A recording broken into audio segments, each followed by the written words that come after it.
Good morning students. आज हम लोग नया टॉपिक स्टार्ट करने वाले हैं जिसका नाम है time value of money. Time value of money मतलब पैसे का जो वैल्यू आज है तो शायद फ्यूचर में उसका वैल्यू उतना नहीं रहेगा। इसका मतलब रहता है टाइम वैल्यू ऑफ मनी। देखो यहाँ पे कंसेप्ट लिखा है, the time value of money means that the worth of a rupee received today is different from the worth of a rupee received to be received in future. मतलब जो पैसा हम लोग आज रिसीव करने वाले, सपोज अगर आज मुझे 10,000 रुपीज़ मिलने वाला है तो उसका कीमत और एक साल बाद मुझे जो 10,000 रुपीज़ मिलने वाला है उसका कीमत, इन दोनों का कीमत डिफरेंट रहेगा। इसी को बोला जाता है टाइम वैल्यू ऑफ मनी। देखो आगे क्या बोले, a rupee today is more valuable than a rupee after a year due to several reason. तो जो 10,000 रुपीज़ का आज का वैल्यू है वो बहुत ज़्यादा है जो हम लोग एक साल बाद 10,000 रुपीज़ का वैल्यू रहेगा उससे। तो इसके बहुत सारे रीजंस यहाँ पे दिए हैं। सबसे पहले रिस्क, कि आज अगर मुझे 10,000 रुपीज़ मिल रहा है तो मेरे पास एक गारंटी रहेगा कि मुझे 10,000 रुपीज़ 100% मिलने ही वाला है। लेकिन मैं एक साल बाद की गारंटी नहीं दे सकता हूँ कि मुझे 10,000 रुपीज़ 100% मिलेगा या नहीं मिलेगा। सेकेंड है कंजम्पशन, अगर मुझे आज ये 10,000 रुपीज़ मिलेगा तो उसका वैल्यू मेरे लिए बहुत ज़्यादा है। क्यों? क्योंकि ये 10,000 रुपीज़ मैं यूज़ कर सकता हूँ अलग अलग पर्पज़ के लिए, पर्सनल शॉपिंग के लिए या इन्वेस्टमेंट के लिए, कहीं पे भी यूज़ कर सकता हूँ। लेकिन आफ्टर 1 ईयर मुझे जो पैसे मिलने वाले शायद से मैं उनको यूज़ भी नहीं कर सकता हूँ, क्योंकि अभी तक वो मुझे मिलना बाकी है। मुझे पूरा वो पैसे मिलने के लिए मुझे एक साल वेट करना पड़ेगा, उसके बाद मुझे वो शायद पैसे मिलेंगे या फिर शायद से वो पैसे मुझे मिलेंगे भी नहीं। थर्ड रीज़न उन्होंने बोला यहाँ पे इन्फ्लेशन। इन्फ्लेशन मतलब महंगाई, कि जो वैल्यू आज 10,000 रुपीज़ का आज है शायद से वो वैल्यू कम हो जाएगा अगले एक साल में और मुझे उतना उसका वैल्यू नहीं मिलेगा। उसके बाद है इन्वेस्टमेंट, अगर ये 10,000 रुपये जो मुझे आज मिला है अगर मैं उसको इन्वेस्ट करता हूँ कहीं पे, तो उसके सपोज मैंने बैंक में एफडी कर दिया या फिर कुछ भी कर दिया तो मुझे उसके ऊपर एक इंटरेस्ट मिलेगा, जो कि अगर मैं एक साल बाद करने जाऊँगा, एक साल बाद अगर मैं पैसे रिसीव करता हूँ तो मेरा एक साल का इंटरेस्ट मेरा लैप्स हो जाएगा, वो इंटरेस्ट मुझे नहीं मिलेगा। तो इस कंसेप्ट को बोला जाता है टाइम वैल्यू ऑफ मनी।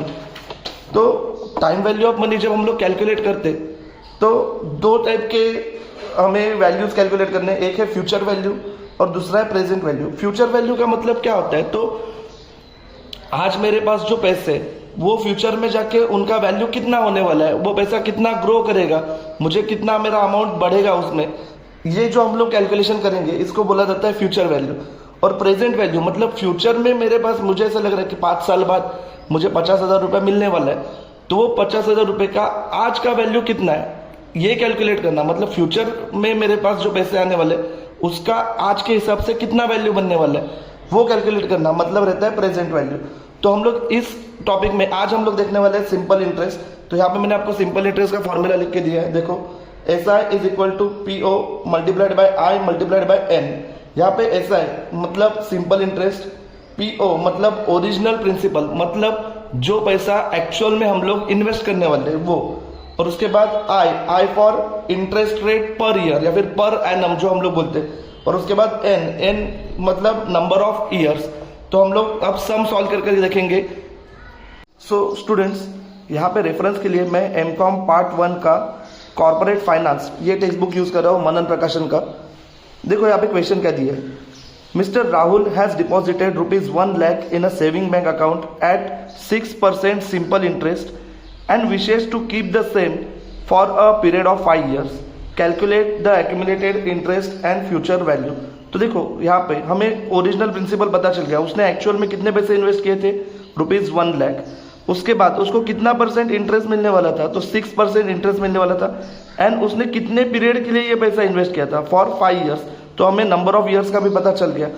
सो चलो हम लोग स्टार्ट करते। तो यहाँ पे अपना फॉर्मूला दिया हुआ है, अब हम उस फॉर्मूला में इंफॉर्मेशन फिल करते। तो देखो हमारा फॉर्मूला था PO multiplied by I multiplied by N। So PO means original principal, तो हम लोग ने अभी जस्ट देखा ओरिजिनल प्रिंसिपल था 1 lakh rupees multiplied bye interest rate. जब हम लोग यहाँ पे इंटरेस्ट रेट लिखेंगे तो 6% था, तो 6% को हम लोग लिखते वक्त 0.06 इस हिसाब से लिखेंगे। ऐसा हम लोग क्यों कर रहे हैं इसका रीजन मैं आपको थोड़ी देर बाद बताऊंगा। और उसके बाद नंबर ऑफ ईयर्स थे 5 years। सो स्टूडेंट्स चलो हम लोग कैलकुलेशन करके देखते हैं। सो देखो 1 lakh rupees multiplied by 0.06% multiplied by 5 years. So total amount आ रहा है 30,000 रुपीज़ का। तो यहाँ पे हमें सिंपल इंटरेस्ट मिला 30,000 रुपीज़ का, प्लस उन्होंने हमें क्वेश्चन में और एक बात पूछी थी। देखो यहाँ पे calculate accumulated interest plus future value, ऐसा उन्होंने पूछा था, बराबर। सो हम लोग अभी फ्यूचर वैल्यू कैलकुलेट करेंगे। So future value is equal to, future value का फॉर्मूला यहाँ पे सीधा सीधा दिया है, original principal plus simple interest. So मेरा ओरिजिनल प्रिंसिपल था 1 लाख रुपीज़ और इसके ऊपर मैंने 5 साल में 30,000 रुपीज़ का सिंपल इंटरेस्ट कमाया। सो 5 साल बाद मेरा टोटल वैल्यू जो फ्यूचर वैल्यू बनेगा वो मेरा बनेगा ₹1,30,000। सो इस तरह से अपना फर्स्ट सम सॉल्व करके हो चुका है। So let's move on to next question. देखो यहाँ पे सेकेंड क्वेश्चन दिया है, mister Krishna's annual saving is ₹1,000 which is invested in a bank saving fund that pays a 5% simple interest. Krishna wants to know his total future value of the terminal value at the end of 8 years time period। तो यहाँ पे देखो उन्होंने future value बोला है कि 8 साल बाद कृष्णा को कितने पैसे मिलेंगे या फिर मिलने चाहिए, ऐसा उन्होंने यहाँ पे पूछा है। सो उन्होंने फ्यूचर वैल्यू पूछा है तो हम लोग फ्यूचर वैल्यू का ही फॉर्मूला यहाँ पे लिखते हैं। देखो बेसिकली हम लोग जब फ्यूचर वैल्यू का फॉर्मूला लिखते हैं तो हम लोग इस तरह से लिखते हैं, future value is equal to original principal plus simple interest. लेकिन इस बार हम लोग ने सिंपल इंटरेस्ट डायरेक्ट कैलकुलेट नहीं किया है, तो हम लोग इस तरह से भी लिख सकते हैं, जो सिंपल इंटरेस्ट का फॉर्मूला हम लोग ने यहाँ पे लिखा था वही फॉर्मूला हम लोग यहाँ पे वापस कर सकते हैं।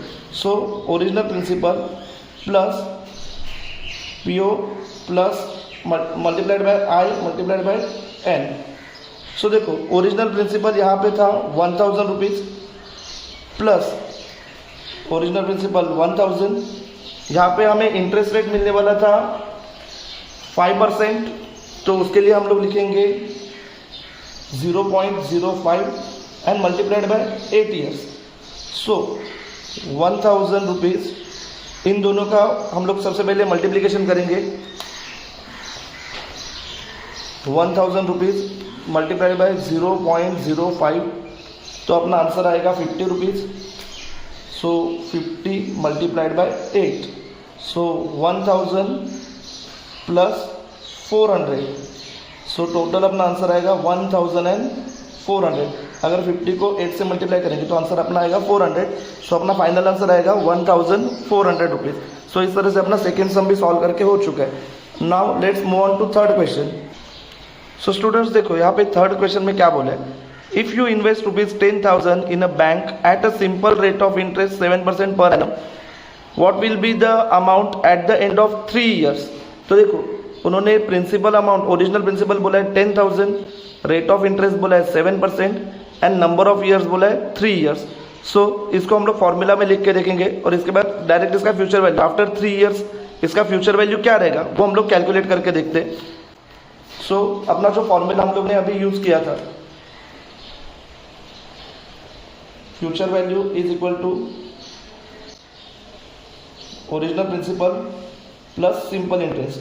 लेकिन हम लोग सिंपल इंटरेस्ट की जगह पे यहाँ पे हम लोग सिंपल इंटरेस्ट का फॉर्मूला यूज करने वाले, original principal multiplied by N multiplied by R. So यहाँ पे ओरिजिनल प्रिंसिपल था 10,000 रुपीज़, सो यहाँ पे भी मैंने लिख लिया 10,000। नंबर ऑफ ईयर्स थे 3 एंड रेट था, रेट ऑफ इंटरेस्ट था इसका यहाँ पे 7%, तो 7% को मैं लिखूंगा 0.07। सो फिर से एक बार लिखूंगा 10,000 multiplied by 0.07, so 10,000 multiplied by 0.07, तो यहाँ पे आया 700 रुपीज़। 700 रुपीज़ मल्टीप्लाइड बाय 3, यहाँ पे ये प्लस का साइन था।